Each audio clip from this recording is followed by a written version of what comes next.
Hello বন্ধুরা, welcome back to my mini blog. তো আজ বানাবো মোমো। তো প্রথমেই আমি নিয়ে নিয়েছি ময়দার ভেতরে একটু তেল আর একটু লবণ দিয়ে জল দিয়ে ভালো করে একটু ডো বানিয়ে রেখে দেবো। তো দেখো, আর নিয়ে নেবো আমি চিকেন। তো মাংসগুলো এভাবে আমি ছোটো ছোটো টুকরো করে নিয়ে নিয়েছি আর ব্লেন্ডারে দিয়ে মিক্সি করে নেব।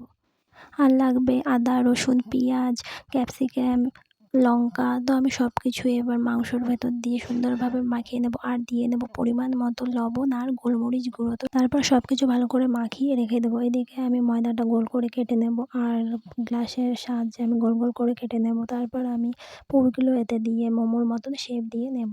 তারপর আমার মোমো শেপ দেওয়া হয়ে গেছে। এদিকে আমি একটা এরকম থালা নিয়ে নেব। থালায় একটু তেল ভরিয়ে আমি মোমোটা স্টিমে বসিয়ে দেবো। তো আগে থেকে আমি জলটা গরম করতে বসিয়ে দিয়েছিলাম।